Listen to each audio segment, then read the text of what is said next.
17 years. 17 years of my life, distilled into a single, sterile sentence: Henry, we're eliminating your position.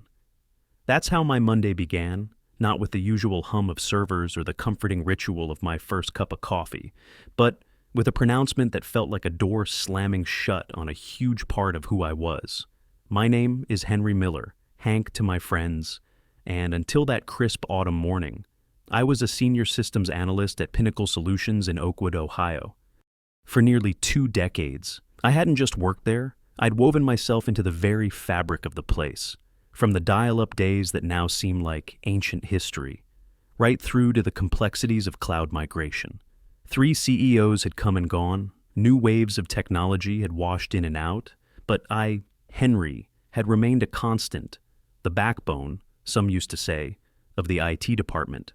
So, when David Carter, my boss, a young man barely out of his MBA program who seemed to collect buzzwords like trophies, called me into his office, and I saw Helen Shaw from HR already seated, a certain knowing settled in my gut, even before he spoke. The air in the company, in my department, had changed weeks, maybe months, ago. It was a subtle shift, the kind you might miss if you weren't paying attention. But I've always been an observer. I understand completely, I said, and I meant it, though perhaps not in the way they assumed. I gave a single, short nod. There was no anger, no pleading. What would be the point? Just a quiet acknowledgement of a chapter ending, a decision already carved in stone. I walked out without another word, back at my desk, the one I'd occupied for so long, it felt like an extension of myself. I could feel the glances. Younger employees, many of whom I'd trained myself, their faces briefly flickering towards me before snapping back to their screens. News, especially bad news, travels like wildfire in an office. They were good kids, mostly, bright and eager, but they had little grasp of the intricate systems beneath their feet, the older architecture that held the entire edifice together. None of them could navigate the custom software I'd written, or find the administrative credentials buried 3 layers deep in every system, a legacy of security measures I'd painstakingly built. I began to pack my personal items, a methodical process that felt strangely distant, as if I were watching someone else. The framed photo of Susan, my wife, and our daughter Olivia when she was just starting high school. Olivia was finishing grad school now. The coffee mug Olivia had made in a pottery class, its charmingly uneven shape a testament to youthful enthusiasm. And then, the small, spiky cactus. That little plant had somehow survived 17 years under the harsh glow of fluorescent lights. A silent, resilient companion. Beverly Hayes from marketing stopped by, her face tight with concern. "Henry, I just heard. This is ridiculous. You practically built this place." I just shrugged. Companies change direction. Beverly, her voice was rising, drawing attention. "But without any warning, after everything you've done." "It's fine," I said quietly, though it wasn't fine at all. I just wasn't going to make a scene. As I walked towards the elevators, box in hand, David Carter stepped out of his office. No goodbye, no handshake, just a silent surveillance to ensure I was actually leaving. What none of them had bothered to pay attention to over the years, what they couldn't possibly comprehend in their rush to modernize and streamline, was that I, Henry Miller, the quiet man in the corner, had become the most critical person in the entire building. Not because I was exceptional or a genius, but simply because I was thorough. I documented everything, years ago, at the request of the legal team during a minor scandal. I'd set up secure audit protocols to track unauthorized access. And I still had copies of those protocols, those logs, in my car.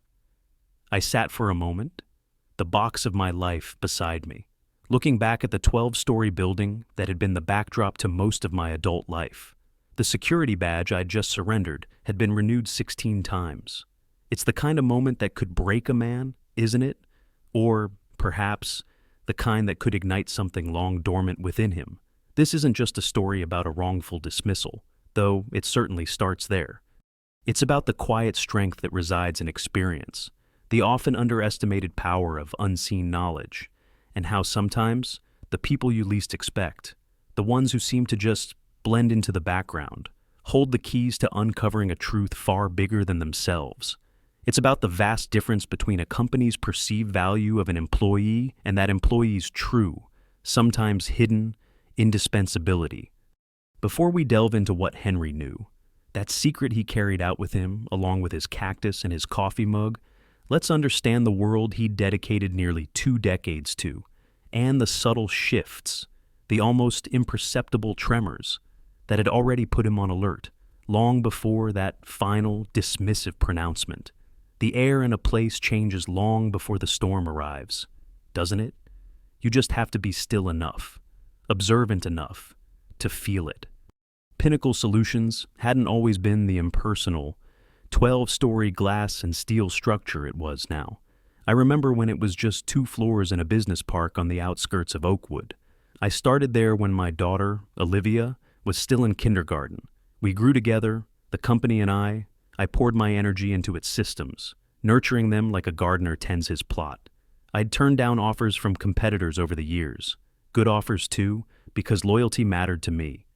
Susan, my wife, used to joke that the servers were my second family, and she wasn't entirely wrong. I knew every system, every workaround, every backdoor solution to problems the executives often didn't even know existed.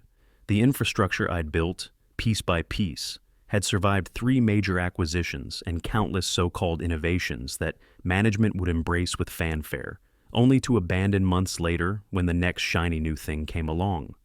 I was the constant, the steady hand, ensuring everything kept running smoothly beneath the surface. David Carter became my boss about 5 years ago.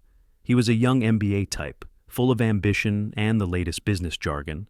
He called our department ET resources instead of people, a small linguistic shift that spoke volumes.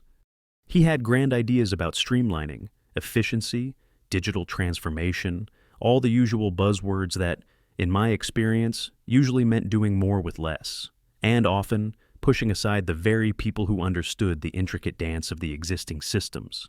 At first, I tried to help him, to explain the complexities buried under years of organic growth and adaptation. "We need to future-proof, Henry," he'd say in meetings, his gaze sweeping right past me as if I were a relic of a bygone era. He saw the gray in my hair, I suppose, and dismissed the decades of experience that came with it. About 6 months before my dismissal, David brought in a consultant named Gregory Vance. Vance was all expensive suits, a firm, overly enthusiastic handshake, and a Stanford degree that seemed to be his primary qualification, prominently displayed on his LinkedIn profile. The 2 of them would huddle in conference rooms, speaking in hushed tones whenever I happened to walk by. It was subtle, but the atmosphere grew colder, more exclusionary. Then, about 3 months ago, I noticed my access permissions were being quietly modified. Nothing obvious, nothing that would trigger an immediate red flag, just small changes to administrative controls, little digital nudges designed to sideline me. I could have protested, I suppose. I could have made a fuss, demanded an explanation, but instead, I watched and I documented every change, every restriction, every new protocol that bypassed me. "You seem distracted lately, Hank," Susan had said one evening as we sat on the porch, the fireflies just beginning their nightly ballet. "Is everything okay at work?" I nodded, taking a sip of my beer. "Just changes, Susan, nothing I haven't seen before." But these changes felt different, more personal. I was being systematically sidelined in meetings. Emails about system upgrades, projects I would normally spearhead, suddenly stopped including me. Younger team members, bright but inexperienced, were assigned to tasks that required a deep understanding of the core infrastructure, tasks that were squarely in my wheelhouse. It was like watching someone dismantle a complex machine without understanding how all the pieces fit together. Then I found it. Not through an official announcement, not through a direct conversation, but stumbled upon, almost by accident, a company-wide memo buried in a shared drive I still had access to, outlining a complete restructuring of the IT department. It spoke of modernization initiatives and new leadership. The new leader, of course, was Gregory Vance. My position, Senior Systems Analyst, wasn't even on the new organizational chart. It had been erased, as if 17 years of dedication meant nothing. They thought I was just an old dog, content with my corner, ready to be put out to pasture without a whimper. They never imagined I was still watching every flicker in the shadows, meticulously documenting every altered permission, every whispered conversation. Did they? The memo was a clear signal, a confirmation of the unease that had been coiling in my gut for months. My role, my history, my contributions, all slated for deletion. And it was then, on that very same day, that another, even more significant anomaly caught my eye. Sometimes, the biggest secrets are hidden not in complexity, not in elaborately constructed schemes, but in the mundane, the routine tasks no one else bothers with anymore. It was the same day I found that damning memo, the one that effectively wrote me out of Pinnacle Solutions' future, that I stumbled upon the first thread of something else, something that felt off. I was running a routine security scan, one of those deep dive diagnostics I'd programmed years ago. Most of the younger team members considered it archaic, a relic from a less sophisticated time. They preferred newer, flashier tools that often only skimmed the surface. But I trusted my old protocols. They were thorough, methodical, like me. And there it was, a series of regular, authorized payments to a vendor I didn't recognize, Summit Advisory Partners. The name sounded innocuous enough, corporate and bland. But it wasn't a vendor we'd ever used before, not in any significant capacity. The payments had started small a little over 18 months ago, but they were growing, steadily, each month. My curiosity, already piqued by the restructuring memo, sharpened. I did a quick search on Summit Advisory Partners. The business was registered just last year, and its address, it led to a UPS store mailbox. Not exactly the kind of established headquarters you'd expect for a consultancy firm receiving substantial monthly payments from a company like Pinnacle. I didn't say anything. I didn't rush to David Carter or Helen Shaw. What would have been the point? They were already orchestrating my exit? Any alarm I raised would likely be dismissed as the ramblings of a disgruntled employee. So, I just noted it. I copied the transaction records, the registration details for Summit Advisory Partners, the payment authorizations, and I continued watching, a silent observer in the wings, even as the stage was being set for my departure. It's a peculiar kind of power, isn't it? The power of the overlooked, the one who diligently tends to the details everyone else has forgotten or deemed unimportant. You see, my thoroughness wasn't just a personality quirk, it was a professional discipline. Years ago, during a minor internal issue involving potential data misuse, nothing that ever made headlines, but enough to make the legal team nervous, they had asked me to design and implement a secure audit system. This system tracked user access, permission changes, and data transfers across our critical platforms. I'd made it clear back then that for such a system to be truly effective, we needed off-site backups of these audit logs, firewalled and independent of our main network. They'd signed off on it, glad to have a solution, and then, as companies often do, they'd promptly forgotten about the details, about those off-site backups. But I hadn't forgotten. I maintained them, diligently, securely. So, when that Monday morning arrived, and David Carter delivered his flat, rehearsed lines about eliminating my position, when Helen Shaw sat there with her carefully neutral HR expression, they had no idea what I already knew, what I already possessed. They saw an aging tech guy, easily discarded. They didn't see the architect of the very systems they were using, the keeper of records they didn't even remember existed. Later that day, after the perfunctory packing of my desk, after the awkward, averted gazes of my colleagues, I sat in my car in the sprawling Pinnacle Solutions parking lot, the box with my cactus, my daughter's mug, and 17 years of memories sat on the passenger seat. In my pocket, I felt the reassuring weight of a small flash drive. On it were the initial findings about Summit Advisory Partners, copies of those old audit protocols, and access to the secure, off-site backups. I didn't yet know the full extent of what I had, but I knew it was something significant. As I started the engine and pulled away from the building that had been my professional home for so long, a small, almost grim smile touched my lips. They have no idea, I thought. That Wednesday is going to be fun. The game, I realized, wasn't over. it was just beginning. The silence of a home office on a Tuesday morning, once a symbol of unexpected freedom, now hummed with the energy of a dawning, cold purpose. The initial shock of Monday's dismissal had begun to recede, replaced by something else, something sharper and more focused. There was no alarm clock to wake me, no commute to battle, just the quiet hum of my personal laptop and the weight of what had happened. Susan, bless her, understood. She brought me coffee, placed it beside me without a word, and then gave me the space she knew I needed. After 19 years of marriage, she could read me better than anyone. After she left for a quick trip to the store, I unlocked the bottom drawer of my old wooden desk, a sturdy piece I'd had since my college days.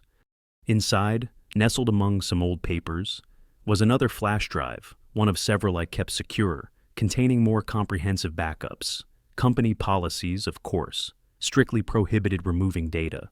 But those off-site audit logs I'd set up years ago, the legal team had needed a way to track potential insider threats, and I'd been crystal clear back then for that to work. We needed independent off-site records. They'd signed off, filed it away, and moved on. I plugged the drive into my laptop. Files began to populate the screen, internal emails I shouldn't technically have access to anymore, meeting minutes from discussions I was never part of, financial records that normal employees would never see, all captured by the audit systems I designed. And there it was, the full, unvarnished history of payments to Summit Advisory Partners. Nearly $1.8 million siphoned off over a period of just 18 months. The approval chain for these payments, clear as day, led directly to our Chief Financial Officer, Frank Sterling. I dug deeper, cross-referencing dates, figures, project codes. A pattern began to emerge. The payments to Summit Advisory Partners aligned perfectly with a series of legitimate software license renewals for systems used company-wide. But the amounts paid to Summit were consistently inflated, sometimes by 15%, sometimes by as much as 20%. Small enough percentages, perhaps, not to raise immediate red flags on individual transactions, but large enough, when aggregated over 18 months, to add up to a very substantial sum. It was a clever scheme, I had to admit, leeching funds through the guise of legitimate operational expenses. Then I pulled up the business registration for Summit Advisory Partners again. The listed owner was a man named Thomas Albright. The name rang a distant bell, but I couldn't immediately place it. A quick social media search, cross-referencing connections with Frank Sterling, and the pieces clicked into place with a sickening thud. Thomas Albright was Frank Sterling's brother-in-law. They were siphoning company funds, Pinnacle's funds, through fake markups on legitimate expenses, channeling it into a shell company run by family. I leaned back in my chair, a cold knot tightening in my stomach. This wasn't just incompetence or mismanagement. This was calculated, deliberate fraud. For 17 years, I'd solved their problems, fixed their systems, protected their data. I'd been the reliable one, the steady presence who never caused waves, who just got the job done.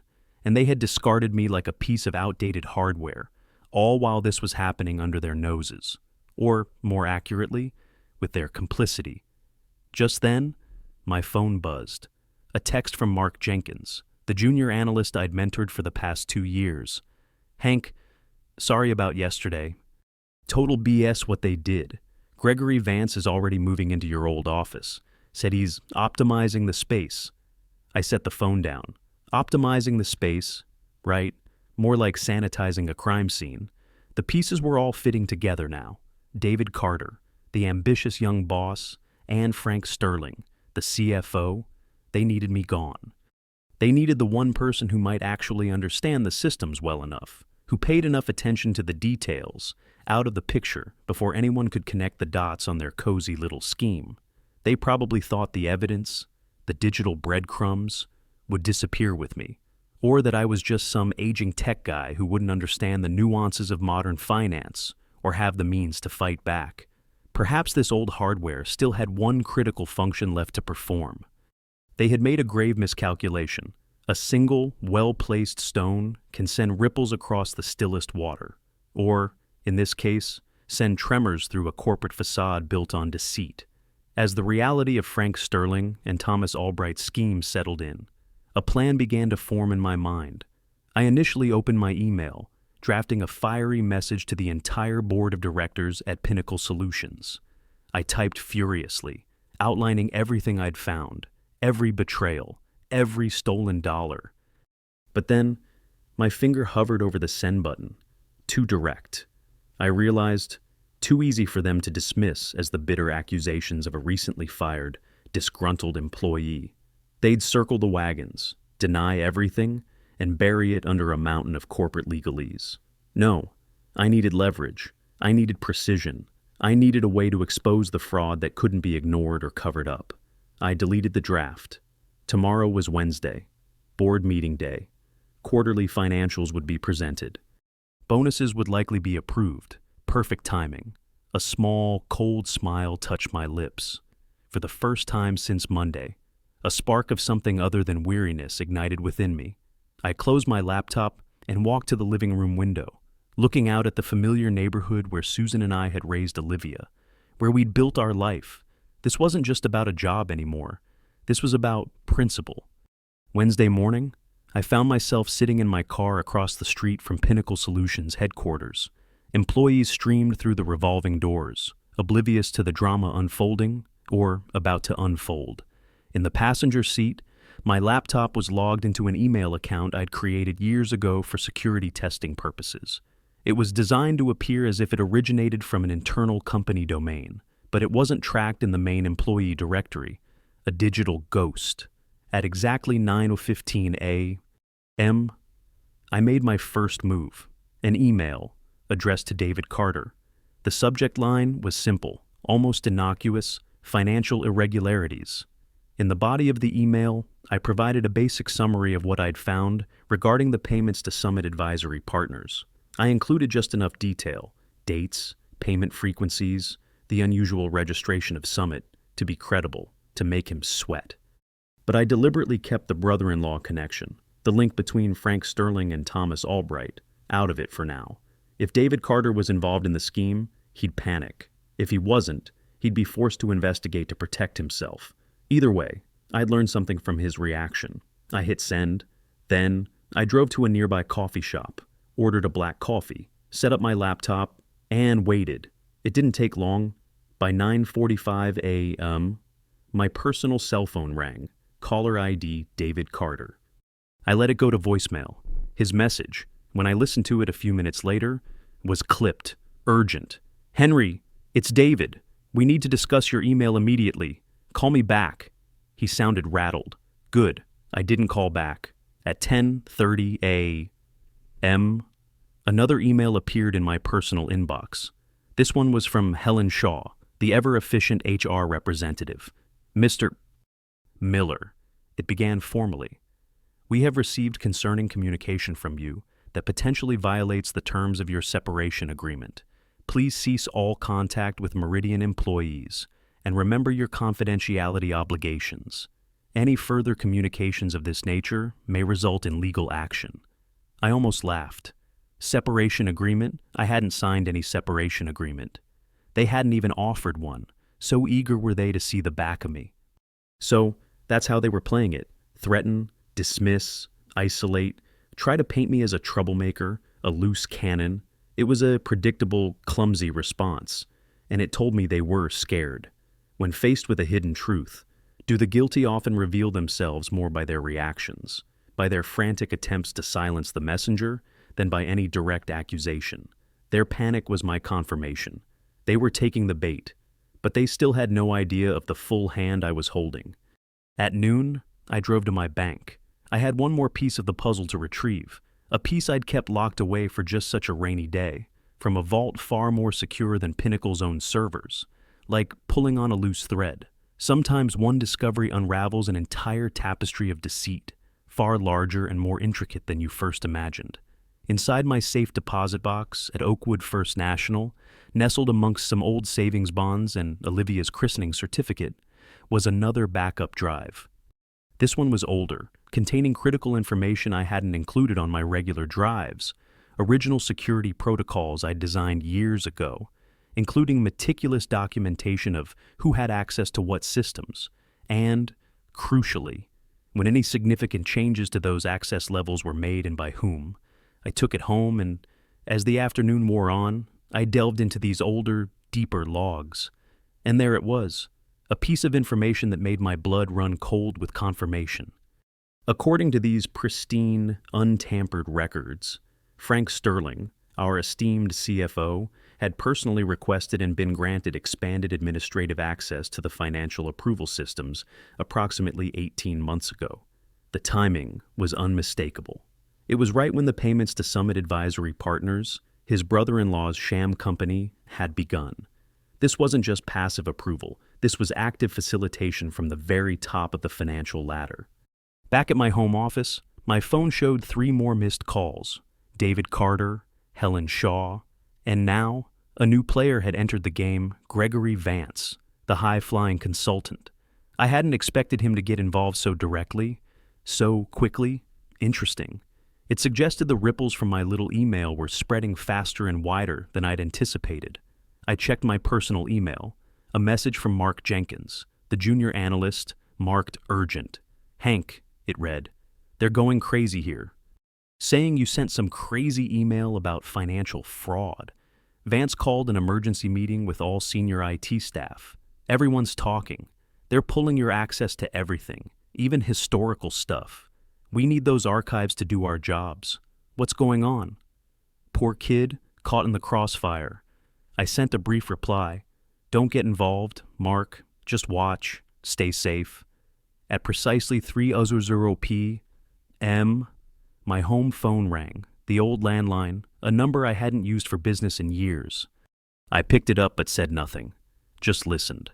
"Henry," a voice said, steady, controlled. "It's Frank Sterling, our CFO, the man himself. We should talk about your concerns," he continued, his tone smooth, almost conciliatory. "I think there's been a misunderstanding." "Is that what you call it, Frank?" I asked, my own voice calm, devoid of the tremor I felt inside. "Look," he said, a hint of impatience now. "Transition periods are always difficult. If you have questions about company finances, there are proper channels, like the board." I interrupted him. "And Summit Advisory Partners. Frank, is that a proper channel? Or your brother-in-law, Thomas Albright?" Silence on the other end, a sharp intake of breath. That told me everything. He knew I knew. "You're making a serious mistake, Henry," he said finally, the smoothness gone, replaced by a steely edge. "We can make this right. A generous severance, references, whatever you need." "Goodbye, Frank," I said, and hung up. Within 10 minutes, another email from Helen Shaw landed in my inbox.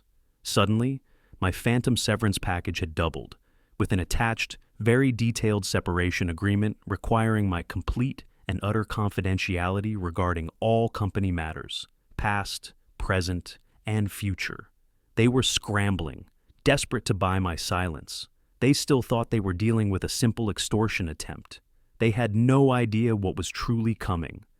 They thought it was about money, about a payday for me. They still didn't understand. Did they? This was never about getting rich. This was about the truth, about accountability, and about the 17 years of loyalty they had so casually, so arrogantly, tried to erase. That night, I didn't sleep much, fueled by coffee and a cold fury. I spent hours combing through years of data from those older backups, connecting dots I'd previously overlooked, and I found it. The Summit Advisory Partners scheme wasn't Frank Sterling's first creative accounting project. 3 years ago, shortly after he became CFO, another pattern had emerged. Consulting fees, large ones, paid to a firm called Clearview Consulting Group. Different name, same game, inflated invoices for services partially or never rendered. I traced the registration for Clearview. This one led to Patricia Sterling, Frank's wife. The woman was apparently CEO of a company with no website, no employees, and a virtual office address. But the bigger revelation, the one that truly turned my stomach, came when I dug into the email archives from that period, captured by my old audit systems. David Carter, our ambitious young boss, hadn't just been aware of these arrangements with Clearview, he'd actively helped facilitate them. In exchange, his department, IT, had received significant budget increases while other departments faced cuts. He'd been brought in, I now suspected, specifically because the previous IT director had started asking too many uncomfortable questions about expenditures. And Gregory Vance. His consulting firm had been hired through an unusual, fast-tracked process that bypassed all normal procurement channels. His real role wasn't modernizing IT. It was eliminating the one person who might notice the recurring financial patterns, the one person with the historical knowledge and the technical skills to uncover the truth. Me.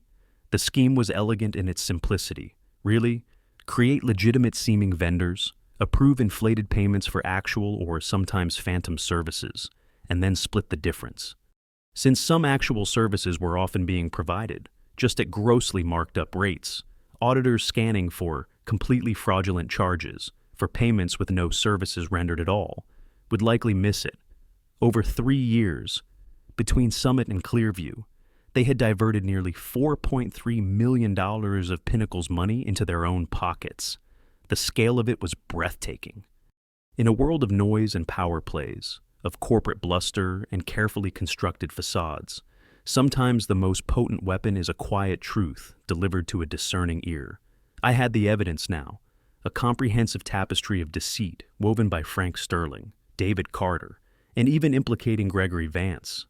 Spreadsheets showing the patterns of inflated payments, business registrations linking Summit Advisory partners to Frank's brother-in-law and Clearview Consulting to his wife. Email exchanges clearly demonstrating David Carter's knowledge and active participation in the Clearview scheme. It was all there, damning and irrefutable. My next step had to be precise. The board of directors was the logical target, but sending a mass email, even with this much evidence, still felt risky.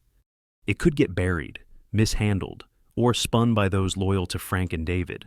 I needed an ally, someone on the inside who valued integrity over cronyism.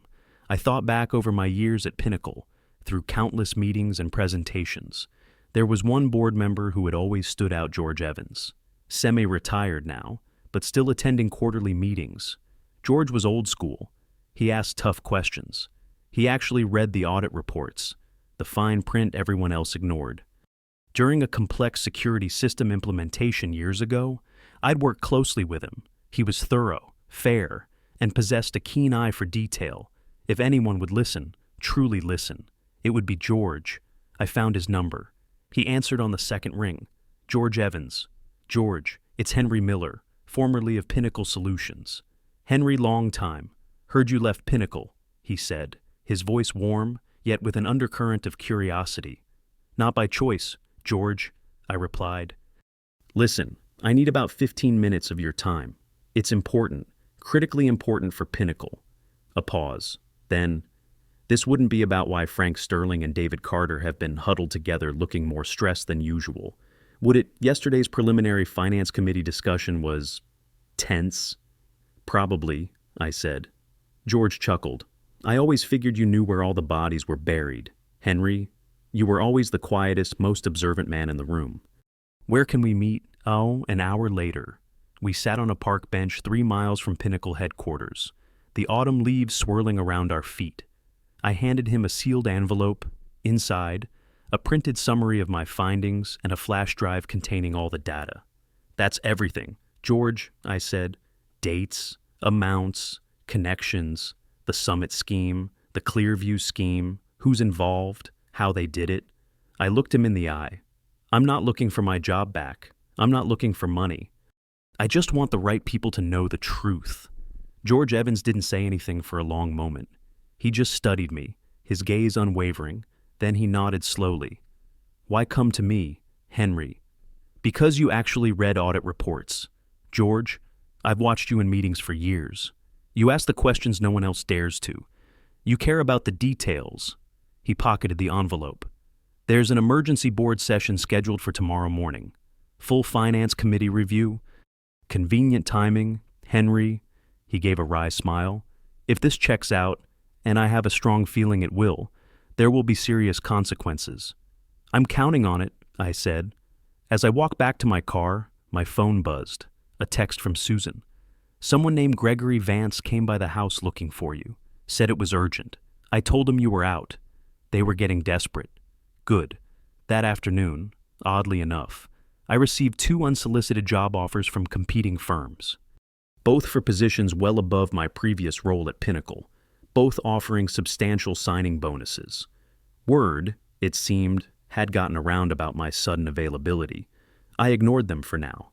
This wasn't about finding another job. It was about finishing what they had started, about seeing this through to its proper conclusion. That night, I did one last thing. Using system credentials that, in their haste and arrogance, Gregory Vance's team hadn't managed to revoke yet, a sloppy transition, a rookie mistake, I accessed Pinnacle Solutions' email server one last time.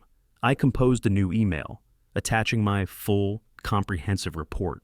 I addressed it to every single member of the Pinnacle Solutions Board of Directors, and I scheduled it to be delivered at precisely 8:00 a.m. the next morning. The subject line was simple: urgent for board review prior to bonus approvals, financial irregularities, and executive conduct. How often do we underestimate the power of one person's integrity and their ability to find others who share that integrity, even in the highest echelons of power? As I set the scheduled delivery, I felt a sense of calm. The pieces were in place. The fuse was lit. All that was left was to wait for the dawn. The loudest crash isn't always from a falling tree, but sometimes from the silent collapse of a carefully constructed house of cards. Friday morning dawned clear and bright.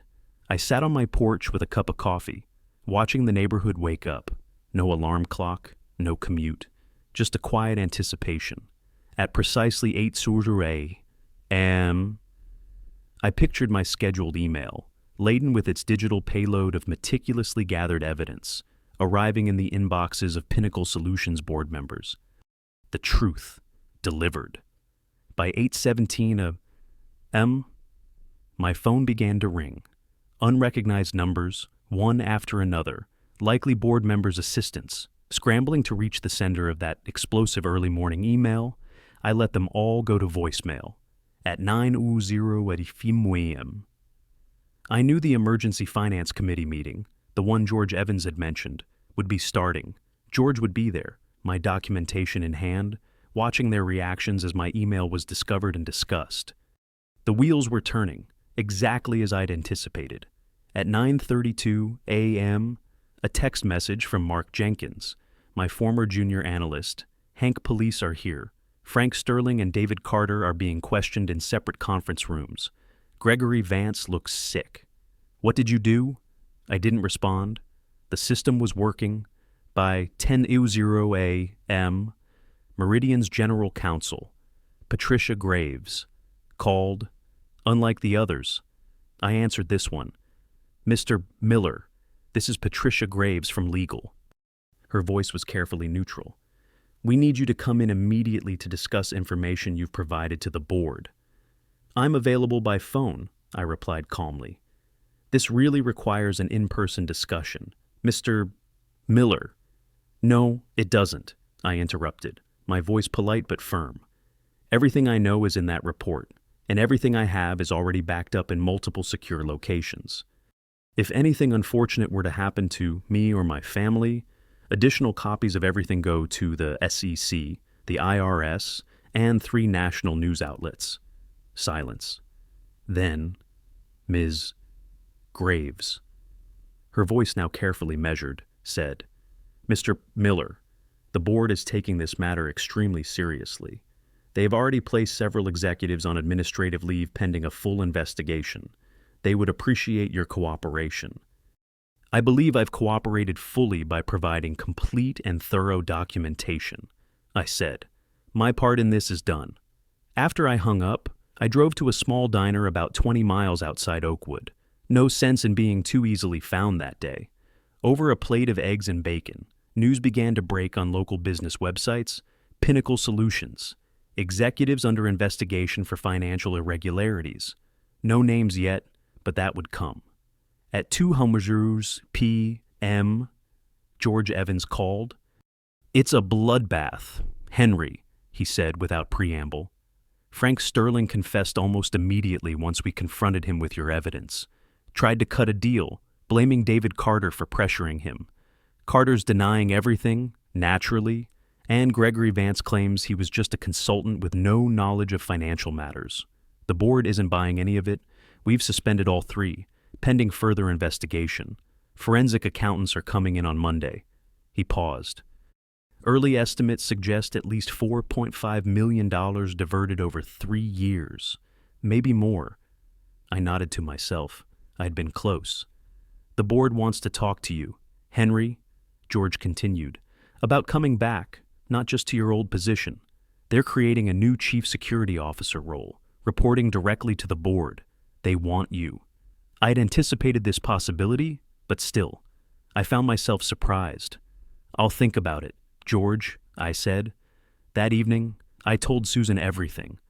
She listened without interrupting, her hand resting on mine. When I finished, she simply asked, "What do you want to do, Hank?" A good question.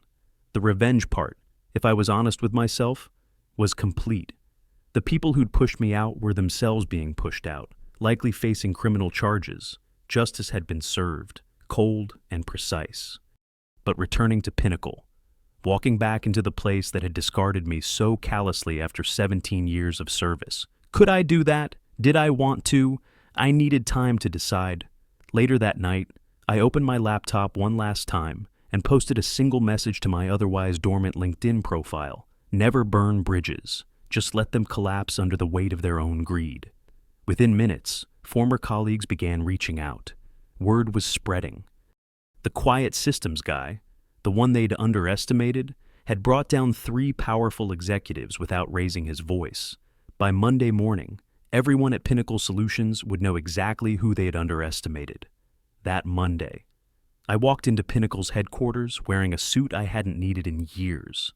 The security guard did a double take, then quickly printed me a visitor badge, a newfound respect in his eyes. "Welcome back, Mr. Miller." The elevator ride to the executive floor was quiet. I'd never had reason to visit this level before. Now, I was expected in the boardroom. 10 board members sat around a polished table. George Evans nodded slightly as I entered. The interim CEO, Ms. Albright, previously the COO, looked uncomfortable. "Mr. Miller," she began, "thank you for coming. The situation you've brought to light is unprecedented." I remained silent. The forensic team has identified nearly $5.2 million in diverted funds. Criminal charges are being prepared. Still, I waited. George Evans cleared his throat. "Henry, the board has unanimously voted to create a new executive position, Chief Information Security Officer, full executive privileges, reporting structure directly to the board. We'd like to offer you the role." I set my folder on the table. "Inside, you'll find my conditions," I said. "Non-negotiable." The CEO opened it, her eyebrows rising as she scanned the page. Full audit authority across all departments, independent budget veto, power on financial technology decisions. "This is unusual, Mr. Miller," she said. "So was embezzling $5.2 million, I replied. "That happened because no one was watching. Now, someone will be—" The room fell silent. "You have until noon," I said, standing. "I have other offers." As I turned to leave, George asked, "Did you plan this all along, Henry?" I paused at the door. I didn't plan to be fired after 17 years. George, everything after that was just me doing what I've always done, identifying system vulnerabilities and implementing appropriate security measures. At 11:47 a.m., they called. They'd accepted every condition. 6 months later, I sat in my new corner office, reviewing security protocols for the upcoming quarter. The view overlooked the Oakwood skyline, a daily reminder of how much had changed. Frank Sterling had pleaded guilty to multiple fraud charges. In exchange for cooperation, he'd received a reduced sentence, still significant. David Carter was fighting the charges, insisting he was unaware despite the evidence.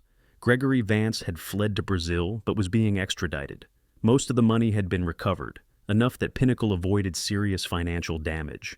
My former team now reported to me. I'd promoted Mark Jenkins to run day-to-day operations. The kid had potential, just needed someone to see it. a knock on my door. Susan stood there, smiling, ready for lunch.